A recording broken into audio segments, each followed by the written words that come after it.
Welcome. This is Radio Pras.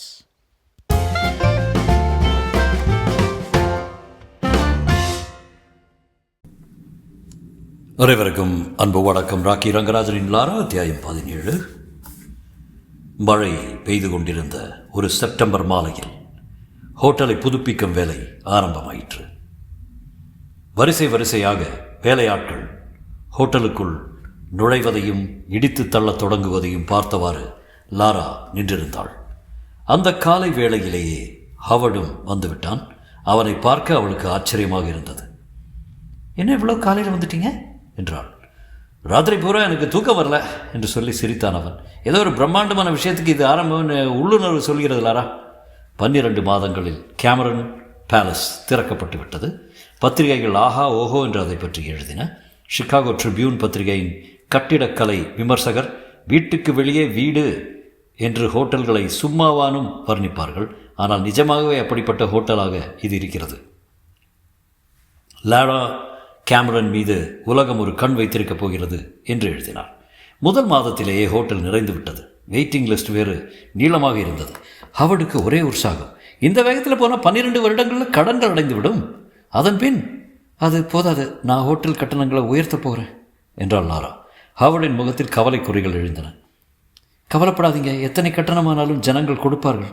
இப்படி ஒரு வசதியான ஹோட்டல் அவர்களுக்கு வேறு எங்கே கிடைக்கும் என்றாள் லாரா. 2 வாரம் சென்றது. பேங்க் பிரசிடென்ட் வான்ஸையும் வைஸ் பிரசிடென்ட் ஹவர்டையும் அவர்களுடைய அலுவலகத்தில் சந்தித்தாள் லாரா. இன்னொரு ஹோட்டல் கட்டுவதற்கு ஒரு பிரமாதமான இடம் பார்த்து வைத்திருக்கிறேன். கேமரன் பேலஸை போலவே இதுவும் இருக்கும், ஆனால் இன்னும் பெரிதாக, இன்னும் சிறப்பாக என்றாள். ஹவர்ட் புன்னகை செய்து இடத்தை வந்து பார்க்கிறேன் என்றான். லாரா சொன்னபடி பிரமாதமாய்த்தான் இருந்தது. ஆனால் அதிலே ஒரு சிக்கல். அதை விற்க நியமிக்கப்பட்டிருந்த புரோக்கர், நீங்கள் ரொம்ப லேட்டு, மர்ச்சிசன் என்ற ரியல் எஸ்டேட்காரரை இடத்தை வந்து பார்த்துட்டு வாங்கிக் கொள்வதா சொல்லிட்டாரு என்றார். எவ்வளோ தருவதாக சொன்னார்? 30 லட்சம். நான் 40 லட்சம் தர்றேன். நீங்கள் டாக்குமெண்ட்களை ரெடி பண்ணுங்கள். புரோக்கர் ஒரு வினாடி அதிர்ச்சியுடன் முழித்து விட்டு பிறகு சரி என்றார். அடுத்த நாள் மாலை லாராவுக்கு ஒரு ஃபோன் வந்தது. லாராவா? ஆமாம் என்றான். நான் மர்ச்சிசன் பேசுகிறேன். இந்த தடவை போனால் போட்டுன்னு விட்டு விடுறேன். இதோ பாரடி பெண்ணே, யாரோட மோதிரம்னு உனக்கு தெரியல. இன்னொரு தடவை என் வழிக்கும் குறுக்க வராத, வந்தால் காயப்படும். உஷார். டெலிஃபோனை வைத்து விட்டான். அது 1974ஆம் வருடம். உலகமெங்கும் மாறுதல்கள் நிகழ்ந்து கொண்டிருந்தன. அமெரிக்காவில் ஜனாதிபதி நிக்சன் மீது பயங்கரமான குற்றச்சாட்டுகள் எழுந்து அவர் ராஜினாமா செய்து ஜெரல்ட் ஃபோர்டு ஜனாதிபதியாக பதவியேற்றார். எதை பற்றியும் கவலைப்படாமல் லாரா சிகாகோவில் தனது 2வது ஹோட்டலை கட்ட ஆரம்பித்தாள். 18 மாதங்களில் அது முடிந்தது. முந்தைய ஹோட்டலை காட்டிலும் மாபெரும் வெற்றியாக அது விளங்கியது.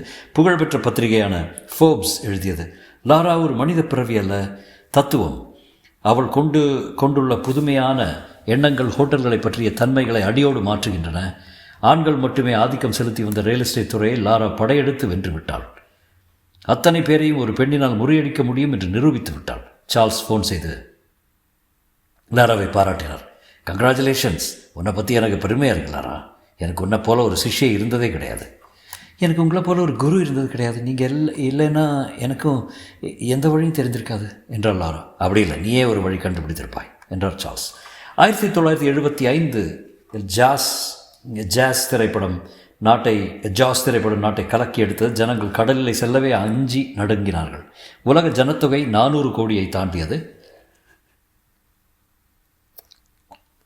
400 கோடி, அம்மாடி, அவ்வளோ ஜனங்களுக்கு எவ்வளோ வீடுகள் தேவைப்படும் என்று வியந்தாள் லாரா. அவள் சீரியஸாக பேசுகிறாளா, ஜோக் அடிக்கிறாளா என்று ஹவர்டுக்கு புரியவில்லை. அடுத்த 3 வருடங்களில் லாரா 3 பெரிய கட்டிடங்கள் கட்டி முடித்து விட்டால். அவற்றில் 2 மக்கள் குடியிருக்கக்கூடிய அப்பார்ட்மெண்ட் கட்டிடங்கள். அடுத்தபடியாக கடற்கரை ஒரு அலுவலக கட்டிடம் கட்டப்போகிறேன் என்றால் ஹவர்டிடம். ஒரு அருமையான மனை விலைக்கு வந்திருக்கிறது என்றான் ஹவர்ட். உனக்கு பிடித்திருந்தா சொல்லு, நாங்கள் நிதியுதவி செய்கிறோம். அன்று மாலை அவர்கள் இடத்தை போய் பார்த்தார்கள். அது கடற்கரையின் அருகே இருந்தது. அருமையான பகுதி. செலவு எவ்வளோ ஆகும் என்று லாரா கேட்டாள். ஓரளவு கணக்கு போட்டு வைத்திருக்கிறேன். $120 கோடி வரும். லாரா மிடர் விழுங்கினாள். கேட்கவே பயமாக இருக்கிறது. லாரா, ரியல் எஸ்டேட் என்பது ஒரு விளையாட்டு. அதன் முதல் கட்டமே கடன் வாங்குவது தான். அன்றொரு நாள் பில் சொன்னாரே, ஓபிஎம் என்று, அது ஞாபகம் வந்தது லாராவுக்கு. அதர் பீப்புள்ஸ் மணி, பிறத்தியார் பணம் என்றார் பில். அதெல்லாம் என்றைக்கோ நடந்த மாதிரி நினைவில் மங்கிவிட்டன. அதற்கு பிறகு எவ்வளவோ நடந்து விட்டது. ஆனால் இதுதான் ஆரம்பம், இப்போதுதான் ஆரம்பம் என்று எண்ணிக்கொண்டாள் லாரா. கையில் ஒரு பைசா கூட இல்லாமல் சில ரியல் எஸ்டேட்காரங்க கட்டுறாங்க தெரியுமா என்றார் ஹாவர்ட். சொல்லுங்கள் என்று அவளுடன் கேட்டாள் அவள். கடன் வாங்கி கட்ட வேண்டியது, பிறகு வாடகை விட்டோ அல்லது கட்டியதை விற்றோ அந்த கடனை அடைப்பார்கள். அப்படியும் கையில் கொஞ்சம் பணம் மீதமானதை விட்டு மனை வாங்குவார்கள். பிறகு இன்னும் கொஞ்சம் கடன் பெற்று மறுபடியும் மனை வாங்குவார்கள். பிரமிட் கோபுரம் பார்க்குறா அல்லவா, அதை தலைகீழாய் கவிழ்த்து போட்ட மாதிரி தான் ரியல் எஸ்டேட் பிஸ்னஸும். ஊசி முனை அஸ்திவாரத்தின் மேலே விரிந்து கொண்டே போகும். என்ன புரிகிறது? ஆனால் இது சர்வஸ் ஜாக்கிரதையாக இருக்க வேண்டும். ஏதாவது ஒரு முதலீடு தப்பாய் போயிற்றோ, மற்ற கடன்களை அடைக்க முடியாமல் போய் மொத்தம் பிரமிடும் உன் தலைமையில் வந்து விழுந்து உன்னை புதைத்து விடும். நல்லது, அந்த கடற்கரை இடத்தை எப்படி வாங்குவது? இதை ஒரு கூட்டு முயற்சியாக செய்வோம். வான்ஸிடம் இதை பற்றி பேசுகிறேன். அவ்வளோ பெரிய தொகை எங்கள் பேங்கினால் உதவ முடியவில்லை என்றால் இன்சூரன்ஸ் கம்பெனி, சேமிப்பு நிறுவனம் போன்ற இடங்களில் விசாரிப்போம். ஹவர்ட் கொடுத்த புள்ளி விவரங்களையும் கணக்குகளையும் அப்படியே விழுங்குகிற மாதிரி கேட்டுக்கொண்டிருந்தால் லாரா. 5-6 வருடங்களில் என்னென்ன செலவுகள், என்னென்ன வரிகள் கொடுத்தால் பிறகு அவள் கையில் எத்தனை கோடி மிச்சமாக இருக்கும் என்பதை வரை ஹவர்ட் விவரித்து முடித்தான். அற்புதம் என்றாள் லாரா. பிரமித்தாள் அவள். ஹவர்ட் சிரித்தான். நீ பணம் சம்பாதிக்கிறதுக்கு அரசாங்கம் அந்த அளவு உதவி செய்கிறது. ஹவர்ட், நீங்களும் என் பணம் பண்ணக்கூடாது. என்ன சொல்கிறேன்னு புரியலையே. என்னோட வேலை செய்யலாம், வாருங்களேன். ஹவர்ட் திடீரென்று மௌனமானான். வாழ்க்கையில் மிக முக்கியமான முடிவு எடுக்க வேண்டிய தருணம் இது என்பதை அவன் உணர்ந்திருந்தான். பணம் சம்பந்தப்பட்ட முடிவு அல்ல, லாரா சம்பந்தப்பட்ட முடிவு. அவனுக்கு அவள் மீது கொள்ளை காதல் ஏற்பட்டிருந்தது. ஆனால் அதை வெளிப்படுத்த சந்தர்ப்பமே வரவில்லை. ஒரே ஒரு முறை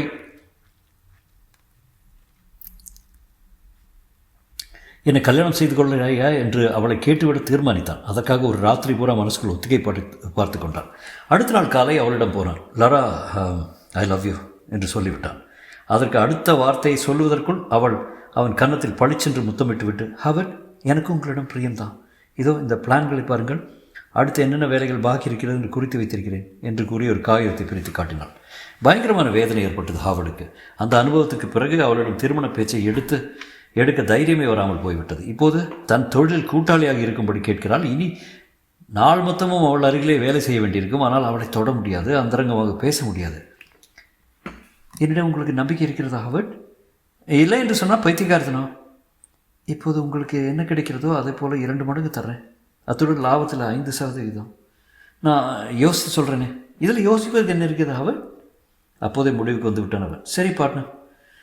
அவனை ஒரு முறை கட்டி கொண்டாள் லாரா. பிரமாதம். நீங்களும் நானும் சேர்ந்து ரொம்ப அழகான கட்டிடங்கள் கட்டப்போகிறோம் பாருங்கள். இந்த ஊரில் கோரமாக கட்டிடங்கள் ஏற்பட்டிருக்கிறது. ஊரின் அழகே கிடைக்கிறது.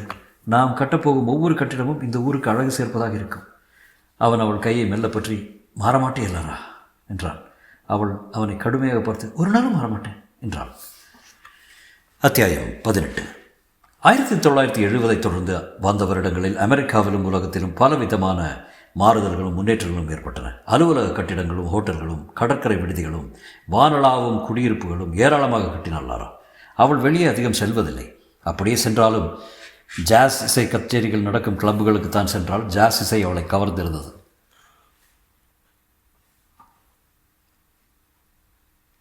தனிமை உணர்வு அவளுக்கு ஒருபோதும் ஏற்பட்டது கிடையாது. தினம் தன் குடும்பத்துடன் இருக்கவே நேரம் சரியாக இருந்தது அவளுக்கு. ஆர்கிடெக்டுகள், தச்சு தொழிலாளர்கள், எலக்ட்ரீஷியன்கள், சர்வேயர்கள், குழாய் வேலை செய்யும் தொழிலாளர்கள், இவர்கள் தான் அவளுடைய குடும்பம். கட்டிடங்கள் இவற்றிலேயே அவள் மூழ்கியிருந்தாள். சிகாகோ அவளுடைய அரங்கமாக திகழ்ந்தது. அதிலே அவள் நட்சத்திரம். அவள் கொஞ்சம் கூட கனவு கண்டிராத அளவுக்கு அவளுடைய தொழில் வாழ்க்கை வளர்ந்து விட்டது. ஆனால் தனிப்பட்ட வாழ்க்கை என்று எதுவும் இருக்கவில்லை. மெக்காலிஸ்டரிடம் அடைந்த கோர அனுபவத்திற்கு பிறகு நெருக்கம் என்றாலே அவள் வெறுத்திருந்தாள். 1 நாள் 2 நாள் சந்திப்பாள், பேசுவாள், அதற்கு மேலே தொடர்பு நீடிக்காது. அவளுடைய உள்ளத்தின் ஆழத்தில் ஏதோ ஒரு உருவம் நிழலாடி கொண்டிருந்தது. என்றைக்கோ எப்போதோ சந்தித்த உருவம். அந்த உருவத்தை மறுபடியும் சந்திக்க வேண்டும் என்று அவள் விரும்பியதுண்டு. ஆனால் அந்த உருவம் அவள் மனதில் முழுதாக பெறவே இல்லை. மின்னல் மாதிரி ஒரு சமயம் வந்து உருவம் பளிரிடும், உடனே மறைந்துவிடும். அவளுடைய காதலை பெற விரும்பியவர்களின் எண்ணிக்கைக்கு பஞ்சமில்லை. தொழிலதிபர்கள், பெட்ரோல் கிணற்று சொந்தக்காரர்கள், கவிஞர்கள், இப்படி பலர் இருந்தார்கள். அவள் கீழே வேலை பார்க்கும் சிப்பந்திகள் கூட அவளை பார்த்து இழித்ததுண்டு. எல்லாரிடமும் லாரா இனிமையாக பழகினாள். ஆனால் எந்த நட்பும் எல்லை மீறி போய் விடாதபடி எச்சரிக்கையுடன் இருந்தால். அவர்களுடன் வெளியே போய் திரும்பினால் வீட்டு வாசல் கைகுலுக்கி குட் நைட் சொல்லி விடை கொடுத்து விடுவாள்.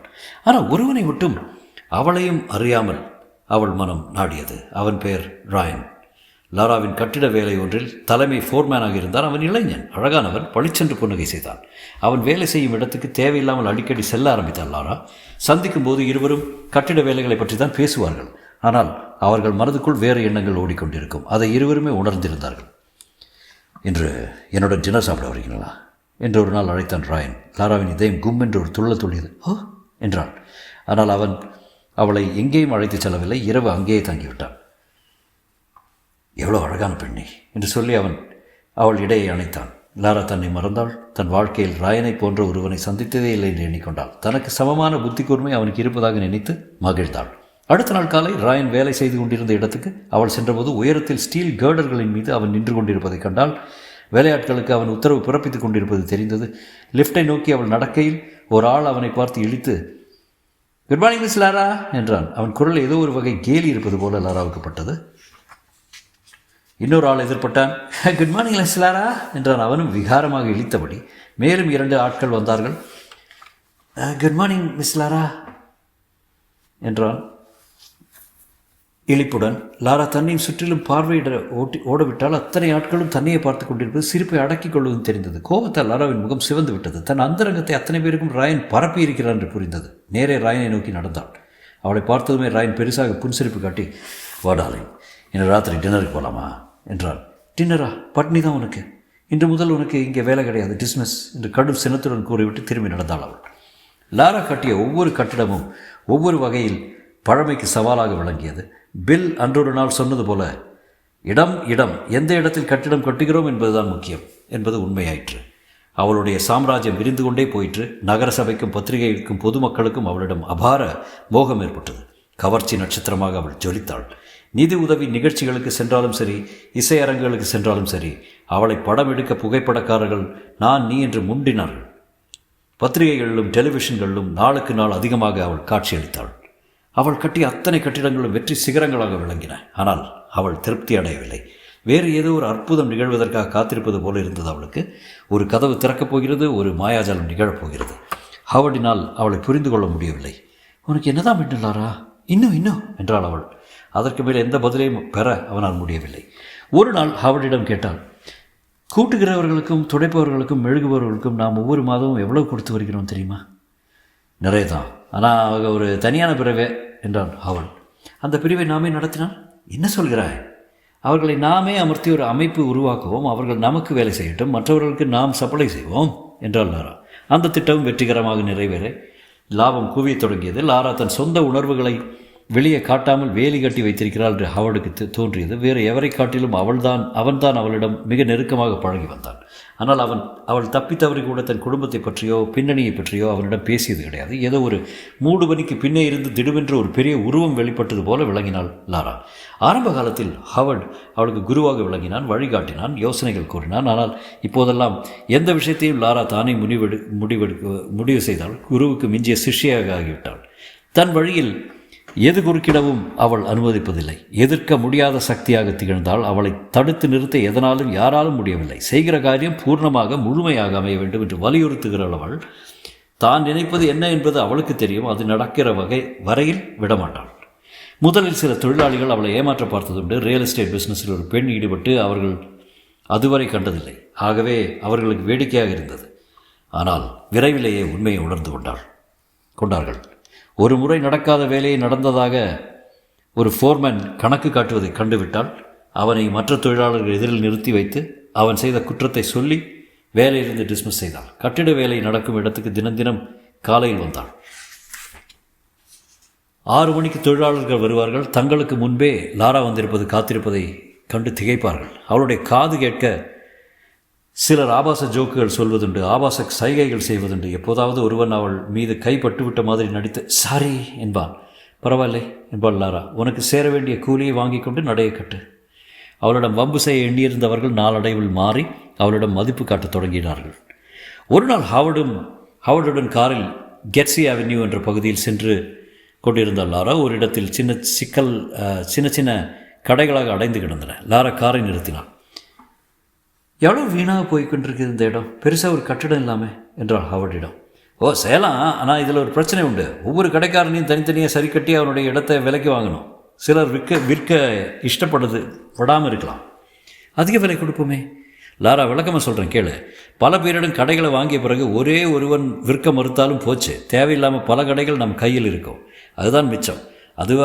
அதுவும் நாம் இங்கே ஒரு பெரிய கட்டடம் கட்டுவதற்கு திட்டமிட்டிருப்பதை தெரிந்ததோ அவ்வளவுதான். ஒவ்வொருத்தனும் உச்சாணி கிழக்கு ஏறிக்கொள்வான் என்றான் அவள். விஷயம் வெளியே தெரியாமல் வைத்துக்கொள்வோம் என்றாள் லாரா பிடிவாதமாக. சிறிது சிறிதாக அவளுக்குள் ஒரு துருதுருப்பு ஏற்பட தொடங்கிவிட்டது. வெவ்வேறு நபர்களை அனுப்பி இந்த கடைகளை வாங்கப் போவது போல ஏற்பாடு செய்யலாமே. இந்த மாதிரி விவகாரத்தில் நான் மாட்டிக்கொண்டது உண்டு. லாரா, விஷயம் வெளியே தெரிந்துவிட்டால் உன்னை அப்படியே விழுங்கி ஏப்பமிட போப்பார்கள் என்றான் ஹாவர்ட். அதுக்கு தக்கபடி நாம் ஜாக்கிரதையாக இருந்துவிட்டால் போயிற்று. இந்த இடத்தில் விலை மதிப்பு என்ன? சொந்தக்காரர்கள் யார் என்ற விவரங்கள் சேகரிங்கள் என்றாள் லாரா. அவன் எச்சரிக்கையை பொருட்படுத்தாமல்.